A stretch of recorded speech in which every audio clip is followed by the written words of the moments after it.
Disponible, accessible à tous les propriétaires d'iPhone pour une somme de 79 centimes d'euros, l'application Juif ou pas Juif établit une liste de 3500 personnalités d'origine ou de religion juive. Une nouveauté qui a créé l'émoi au sein de la communauté juive de France, qui apparente cela à du fichage, tout simplement. On a sa vie privée, on ne doit pas admettre que quelqu'un d'autre l'expose, que ça soit vrai ou que ça soit faux d'ailleurs. Et c'est illégal. Et la constitution de fichiers est illégale. Le CRIF demande le retrait de l'application tandis que d'autres associations envisagent des suites judiciaires. De quoi surprendre le créateur de cette application, lui-même juif, et qui affirme vouloir simplement apporter un sentiment de fierté aux membres de sa communauté. Oui, je peux. Alors, mais le problème, c'est que je ne suis pas d'accord avec l'argument. Moi, je pense qu'on est en 2011. Les heures sombres de l'histoire française sont passées à 70 ans. Alors, loin de moi, l'idée de dire qu'il faut oublier, on a tous un droit, un devoir, on a tous le devoir de se commémorer ces heures tristes de l'histoire française. Maintenant, en 2011, 70 ans après, j'aurais espéré que les mœurs et les idées aient un peu évolué. Mais non, c'est scandaleux de dire une chose pareille. Catherine Laborde. Je suis scandalisée, je ne savais pas que ça existait. Je suis scandalisée et je trouve que les arguments sont sordides, quoi. Ah oui, on est dans cette stigmatisation, je trouve, enfin vous avez tout à fait raison, j'espère que vous allez obtenir gain de cause très vite. Bah, écoutez, moi, parce que la bête immonde, elle est toujours prête à ressurgir. Donc il faut vraiment couper ça à la racine. Je trouve ça incroyablement dégueulasse. Mais c'est symptomatique du climat ambiant. Attendez,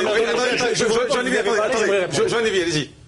Oui, il n'y a qu'en France qu'on se scandalise pour ce genre de choses. Tant mieux.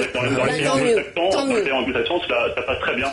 Vous savez, en Angleterre, lorsqu'on fait le recensement de la population, l'État demande aux gens de cocher une case qui s'appelle religion. Et on peut dire si on est juif, de confession juive, protestante. En France, c'est pas possible. On continuera à lutter pour empêcher les statistiques ethniques et ce type de fichage. Cette application est scandaleuse. Il y a un climat. C'est symptomatique d'un climat ambiant. Pourquoi? On banalise.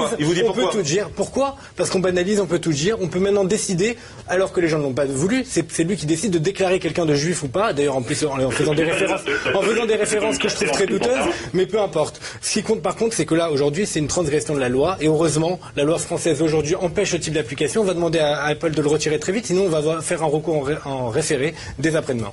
Yoann Lévy, est-ce qu'une application sur les orientations sexuelles pourrait vous choquer? Est-ce que c'est à peu près la même chose?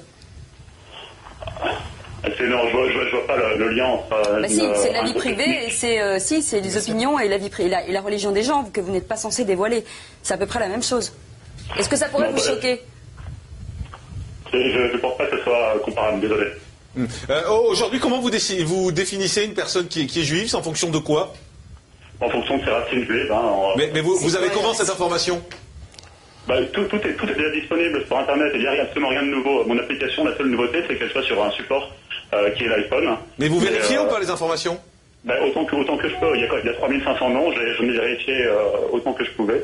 Ouais. Souvent, il y a des sources très fiables sur Internet, des conversations que les personnalités elles-mêmes ont eues avec des journalistes pour parler de leur racine. Ça pue. Donc, Catherine Laborde vous dit ça pue. Ça pue.